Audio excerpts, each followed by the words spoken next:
vous avez vécu des relations toxiques qui n'étaient pas très épanouissantes avec des hommes qui ont tiré profit de votre gentillesse, de ce que vous aviez à offrir et surtout qui vous ont fait perdre votre temps. Et ça, on le sait malheureusement, le temps passe et il ne nous attend pas.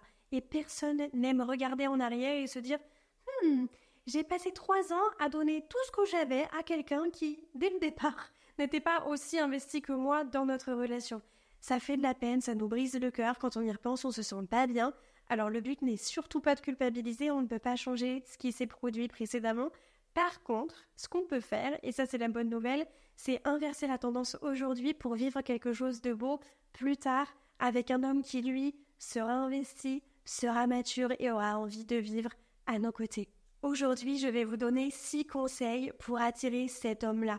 Cet homme qui vous permettra de vivre une relation épanouissante. Parce que, disons-le, personne ne nous a appris comment faire. Peut-être qu'on a eu un schéma familial qui n'était pas, disons, idéal, et pourtant, c'est le premier exemple qu'on a eu dans notre vie. Donc, potentiellement, c'est celui qu'on va recopier.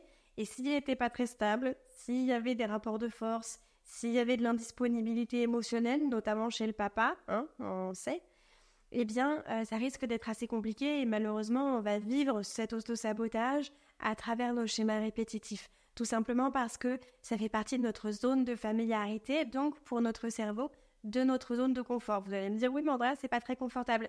Je suis entièrement d'accord. Mais notre cerveau, lui, la zone de familiarité, il la voit comme confortable parce que c'est ce qu'il connaît. C'est ce avec quoi il est à l'aise. Donc, en inversant la tendance, en reprenant le pouvoir, en guérissant de nos blessures, c'est comme ça qu'on va vivre quelque chose de différent. On va lui donner l'opportunité de vivre autre chose que ce qu'on a connu par le passé. Et donc, mon premier conseil en ce sens, ça va être de guérir de sa blessure de l'abandon. La blessure de l'abandon, c'est une blessure qui est souvent causée dans le schéma familial par notre papa. Soit il n'était pas présent physiquement, soit il était présent physiquement, mais il n'était pas disponible émotionnellement, donc il avait du mal à communiquer, il avait du mal à communiquer ses émotions, on n'a peut-être pas énormément entendu « je t'aime », peut-être qu'il y avait un rapport de force et que notre maman s'écrasait un petit peu, vous voyez ce que je veux dire? Donc on peut dire « oui, mais j'ai eu une super enfance, j'ai pas été battue, j'ai eu des parents qui étaient là », mais ça veut pas pour autant dire que c'est le modèle qu'on veut nécessairement reproduire, vous voyez ce que je veux dire? Tout ce que je vous décris aujourd'hui, c'est pas de la magie, c'est pas des stratégies bizarres, de voilà, je ne sais quoi. C'est vraiment du concret. Moi, j'aime bien quand c'est précis et quand c'est clair. Si vous avez envie de faire comme les femmes que j'accompagne, de travailler sur vous, de guérir justement vos blessures pour vous donner l'opportunité de rencontrer un homme sain, je vous invite à réserver votre appel dès maintenant en coaching en cliquant sur le lien dans la description pour commencer ce travail sur vous. Si vous le faites, on est en septembre, ça va durer quelques mois. Et quand vous allez commencer, vous savez, avec vos fameuses bonnes résolutions de janvier 2025, là, vous pourrez dire que réellement, vous commencez l'année d'une manière différente que vous avez commencé l'année 2024. Pourquoi? Parce que vous vous êtes priorisé, parce que vous avez investi en vous. Donc, j'espère vous retrouver de l'autre côté. Je vous laisse cliquer juste en dessous. Qu'est-ce qui va se passer concrètement si vous ne prenez pas le temps de travailler sur votre blessure de l'abandon? Vous prenez le risque de combler un vide émotionnel.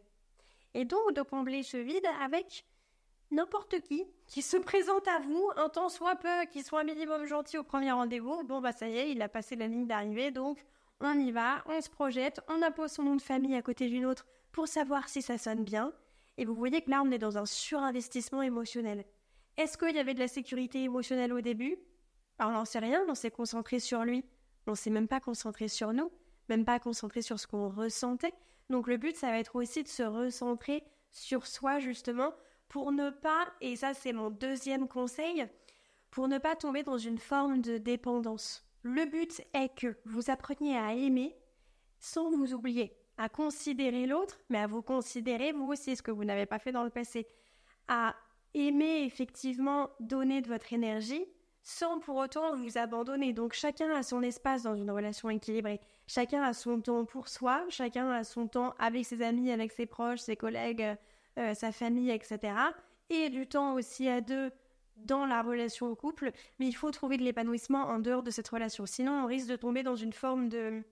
Comment dirais-je? En fait, on va vivre à travers l'autre. Si on vit à travers l'autre, on ne se considère plus, on oublie nos besoins, on oublie nos désirs et donc on ne peut pas les honorer. Qu'est-ce que ça veut dire qu'on ne se respecte pas forcément?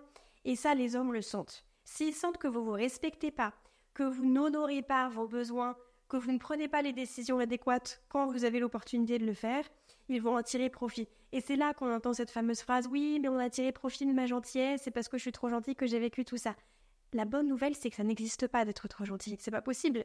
Ça n'existe pas.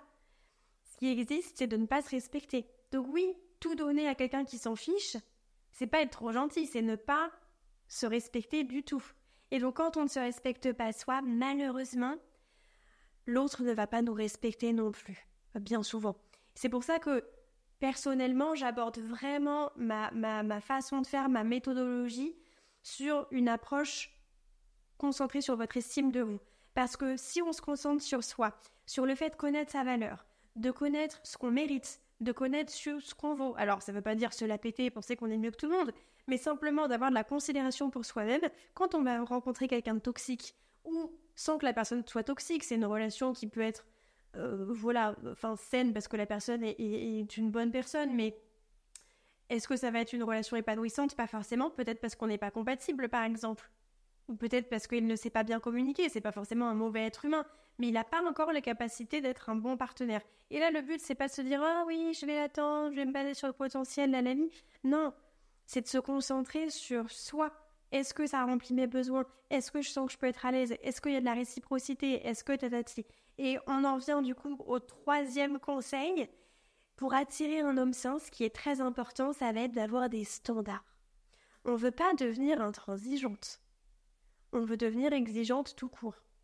Là encore, on est sur une question d'amour de soi. Tout simplement parce que si on exige de la réciprocité, de la constance, de la régularité, de l'investissement, de l'intérêt, des messages tous les jours, de se voir une fois par semaine et ce genre de choses, si vous faites des rencontres et que vous ne faites pas ce tri au préalable, soit sur les applications de rencontres, mais on n'est pas voyante, on n'a pas de boule de cristal, donc on n'a pas toutes les informations, il va falloir aller en date. Si vous ne faites pas ce tri avant de vous investir émotionnellement avec quelqu'un, vous allez finir déçu, c'est obligatoire. Donc le but ce n'est pas de dégager tout le monde, mais de se dire ok, est-ce qu'il correspond aux bases que moi je donne à quelqu'un? Parce que pour moi c'est normal de donner tout ça. Donc en ce sens, pourquoi est-ce que j'accepterais quelqu'un qui n'est pas sur la même longueur d'onde que moi au niveau de la normalité? Vous voyez ce que je veux dire? Je ne recherche pas mon clown, mais enfin c'est pas la lune que de demander un minimum d'investissement et des textos tous les jours. Et c'est là que vous pensez souvent que vous avez été trop exigeante et c'est pour ça que vous n'avez pas trouvé l'amour, que vous êtes trop chiante et c'est pour ça qu'on vous a quitté. Puis votre famille qui ne sait pas comment vous agissez en couple vous dit mais tu sais, t'as peut-être trop de demandes, c'est pour ça que t'es encore toute seule. Et là on se dit ah bah oui c'est vrai. Généralement c'est l'inverse. Si on a vécu des relations toxiques, si on a des schémas répétitifs, c'est justement qu'on n'a pas eu assez d'exigences. Quand on a trop d'exigences, on est seul. Voilà, y a pas de... on va pas chercher midi à 14h quand on a trop d'exigences. On est toute seule et on se dit « Ah, mieux vaut être seule que mal accompagnée ». Mais oui, Mélodie, Flash News, être en couple, c'est pas être mal accompagné de base. Donc bon. Donc le but là, ça va vraiment être de se dire « Je vais faire un tri au préalable » et le fait d'augmenter ces standards, ça va me permettre de ne pas fréquenter des gens qui, entre guillemets, ne sont pas à ma hauteur. Parce que quand je rencontre un homme, il va m'amener à son niveau. Si c'est plus bactère, il va m'amener plus bactère. On ne veut pas prendre ce risque. On a déjà perdu du temps, on ne veut pas en perdre davantage. Conseil numéro 4 pour attirer un homme investi à nos côtés, mettre des limites. Mais attention, ça ne veut pas dire mettre des limites à l'autre. Vous le savez, je suis concentrée sur vous, donc on va se mettre des limites à soi. Qu'est-ce que j'ai accepté que je ne veux plus accepter? Qu'est-ce que j'ai vécu que je ne veux plus vivre? Est-ce que j'accepte qu'on me parle de cette manière? Est-ce que je tolère qu'on ne me réponde pas pendant 3 jours sans répondre? Est-ce que pour moi, la punition par le silence, c'est une solution en termes de communication? En fait, je fais le point, je fais le bilan sur ce qui est normal et sur ce qui ne l'est pas selon moi, selon mon biais de perception. Et ensuite, quand ces situations, potentiellement, je ne vous le souhaite pas, mais vont se présenter à vous, là, vous allez pouvoir continuer de faire votre tri sélectif, comme avec les déchets, n'est-ce pas? Le tri sélectif pour les déchets, c'est bon pour la planète. Le tri sélectif, grâce à vos standards, grâce à vos limites, grâce aux signaux rouges, etc., c'est bon pour votre petit cœur, qui a déjà été un petit peu, brisé par le passé. On ne veut pas reproduire la même chose. Moi, j'essaye de vous apporter un petit pansement, un petit peu de sirop d'érable pour cicatriser tout ça, en profondeur, et repartir sur de bonnes bases. Soit on est seul, soit on vit quelque chose de sain. Mais alors l'entre-deux, là où on a les fesses entre deux chaises, ça c'est niette. Vos limites sont là pour vous protéger. Ça, faut vraiment le comprendre. Quelqu'un qui n'apprécie pas que vous ayez des limites, alors bien sûr, faut pas être intransigeant non plus, et faire des broutilles pour quoi que ce soit. Mais quelqu'un qui ne va pas apprécier votre limite, c'est parce que cette personne tirait profit quand vous n'en aviez pas. Cette personne tirait profit de vous pour vous prendre, pour vous aspirer, quand vous n'aviez pas de base, de standard, etc. Ça ne lui mettait pas d'obstacle en fait sur son chemin pour vous manipuler, pour se servir de vous, etc., etc.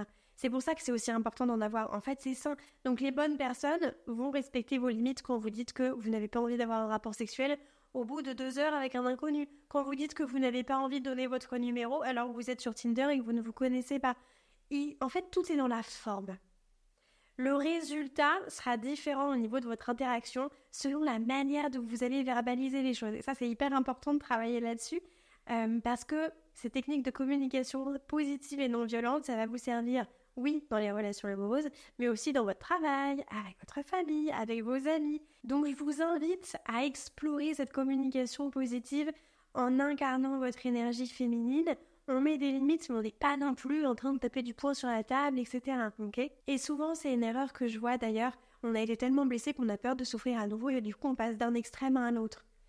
L'extrême d'avant, c'était je laisse tout passer, et l'extrême de maintenant, c'est maintenant, je laisse plus rien passer, donc c'est comme ça et pas autrement. Mais en fait, là, pour les personnes en face, c'est un peu dur, quoi, c'est un peu sévère, et généralement, il n'y aura pas de finalité positive, mais c'est normal parce que nous-mêmes, on est dans un instinct de protection, on est en hyper-vigilance.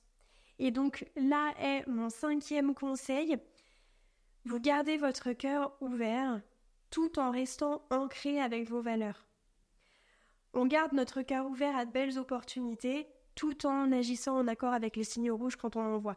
On garde notre cœur ouvert face à une belle opportunité, tout en ayant des standards. On va travailler finalement cet équilibre qui n'est pas facile à trouver, je vous l'accorde, je n'ai pas dit que ça l'était, je ne vais pas vous mentir, je suis pas là pour vous vendre du rêve et vous dire que votre vie va changer en 2 temps 3 mouvements, je suis là pour vous parler de la réalité, ok ? Sans stratégie bidon de manipulation, sans fuis-moi je te suis ou quoi que ce soit, sans jeu de pouvoir. Et ça part vraiment de nous. Finalement, si on veut rencontrer quelqu'un d'authentique, il faut être aussi vrai avec soi-même, il faut être authentique avec soi-même. Et donc, incarner ses valeurs, c'est pas seulement se dire moi, j'ai la valeur X, Y, Z, moi je veux qu'on me respecte, moi. On n'a pas besoin de le dire quand on l'incarne. Parce que ça se ressent. J'ai fait une masterclass en début d'année, je crois, et il y a une personne sur le chat qui apparemment n'était pas très respectueuse. Je vous avoue que je ne l'ai pas vue parce que quand je vous fais la masterclass, je ne peux pas vous parler d'un truc, faire un tableau avec vous, et en même temps, effectivement, regarder tout ce qui se passe dans le chat, etc. Donc, je prends des temps exprès, et à un moment, je regarde, je jette des petits coups d'œil quand même de temps à autre, et il y a l'une d'entre vous qui me dit « Ah, cette personne, elle fait des réflexions un peu désobligeantes depuis tout à l'heure. J'ai regardé, j'ai vu que c'était le cas, j'ai supprimé la personne. » J'ai pas dit « Moi, je me respecte, donc... » Non. Tu as un comportement qui est désagréable, alors qu'on est en train de faire une masterclass qui en plus était gratuite. Je suis là pour donner de la valeur, pour vous aider. Tu rabaisses les personnes, tu dégages. Voilà, c'est très simple. La vie est simple, mais je n'ai pas dit « Moi, je connais ma valeur. » Et très souvent, ça, je le vois. Je vois des vidéos de personnes qui montrent des captures d'écran des messages qu'elles envoient aux hommes en disant « Moi, je sais ce que je mérite, je sais ce que je vaux. » On n'a pas besoin de dire ça quand on l'incarne. Là, on est dans une relation de pouvoir en essayant de faire comprendre à l'autre qu'il est moins bien que nous on est au-dessus et que du coup, on vaut mieux que ça. Est-ce que ça, c'est sain comme dynamique ? Est-ce qu'on aimerait que quelqu'un nous traite comme ça ? Non. Alors vous allez me dire « Oui, mais la personne en face a peut-être été irrespectueuse. » La manière dont les autres vous traitent, c'est leur karma. La manière dont vous les traitez et dont vous les considérez, c'est votre karma. Ok ? Ça, je pense que ça peut vraiment permettre de changer la donne. La dernière clé, c'est celle-là, de développer son amour propre, son amour de soi. Et il ne s'agit pas de faire des masques pour le visage le vendredi soir. Alors, c'est chouette, je suis la première à le faire, la première à le recommander, en faire toutes les semaines dans ma petite routine dans la salle de bain, spa, etc., avec des bougies. Oui. Mais... en fait, l'amour de soi, vous voyez que vous vous respectez, vous voyez que vous avez un bon amour propre et une bonne estime de vous au vu des relations amoureuses que vous tolérez. Si vous avez vécu avant des relations toxiques, désagréables, avec un manque de respect, ou alors vous n'étiez pas très épanoui, etc., vous n'avez pas encore un bon amour-propre. Et se dire, non mais aujourd'hui j'ai changé. Non, tant que on ne vivra pas une relation stable, durable avec un homme sain, on ne pourra pas dire qu'on a changé. Tant qu'on ne l'a pas vécu, on espère, on envisage, on croise les doigts. Mais on ne peut pas dire tant qu'on a vraiment changé, tant que concrètement, on n'a pas vu d'évolution dans notre vie avec les hommes qu'on fréquente. Ok ? Donc c'est bien d'en avoir conscience, mais souvent ce qui bloque, c'est plutôt le passage à l'action. Parce que là, vous vous dites, quand vous regardez mes vidéos, vous écoutez mes podcasts, etc., vous vous dites souvent, j'imagine, moi c'est ce que je me dirais en tout cas à votre place, c'est ce que je me suis dit précédemment d'ailleurs. J'ai compris, maintenant j'ai conscience de ça, du problème. Bon je vais peut-être pouvoir agir différemment. Et puis je dis que je fais un travail sur moi. Ok, concrètement, qu'est-ce qui se passe ? Rien. Et moi j'ai perdu des années parce que j'avais pas les clés, parce que j'avais pas les outils et parce que déjà il m'a fallu du temps pour sortir du déni et comprendre que j'étais la source de toutes mes relations, la source du problème. Et ensuite, quand j'ai compris ça, il m'a fallu encore des années, ça commence à faire beaucoup, pour comprendre comment faire concrètement. Qu'est-ce qu'il faut faire en fait ? C'est bien, d'accord, j'ai une faible estime de moi et maintenant je fais quoi ? Et une fois que j'ai appliqué, une fois que j'ai eu la théorie et une fois que j'ai eu le guide de survie, et je l'ai construit aussi grâce à mes expériences, c'est là que j'ai vécu quelque chose de différent. Et aujourd'hui, j'accompagne les femmes à faire la même chose que ce que j'ai fait, à prendre le même chemin que moi, grâce à des clés concrètes et pas du bullshit, pardonnez-moi pour mon terme familier, mais pas du bullshit de aime-toi, connais ta valeur. Oui, d'accord, c'est bien, mais concrètement, ça veut dire quoi ? Qu'est-ce qu'on fait là, Claire, demain, lundi, 18h ? C'est quoi le programme ? Voilà. C'est encore le mois de septembre. Personnellement, je vous invite à en profiter pour que ce soit un élan, un peu comme un deuxième mois de janvier, pour vraiment aller de l'avant, vous concentrer sur vous, avoir une période de célibat volontaire pour travailler sur vos blessures et pour guérir votre estime de vous, avoir plus d'amour propre pour rencontrer un homme qui est sain. Parce que sans ça, c'est un peu comme si vous vous mettiez un obstacle sur votre chemin, quoi. Ça me paraît difficile. Si vous avez envie d'aller plus loin, je vous invite à cliquer sur le lien dans la description. Je vous ai préparé une vidéo sur comment j'ai fait pour inverser la tendance et vivre la relation de mes rêves aujourd'hui et comment vous pouvez faire exactement la même chose que moi. Si ça vous a plu, n'hésitez pas à mettre un like, un commentaire, à suivre la chaîne. Ça aide vraiment, pousse sa confiance à se faire découvrir. Et moi, ça m'aide à accompagner de plus en plus de femmes à reprendre le pouvoir sur leur vie. Je vous envoie plein d'ondes positives et je vous retrouve la semaine prochaine.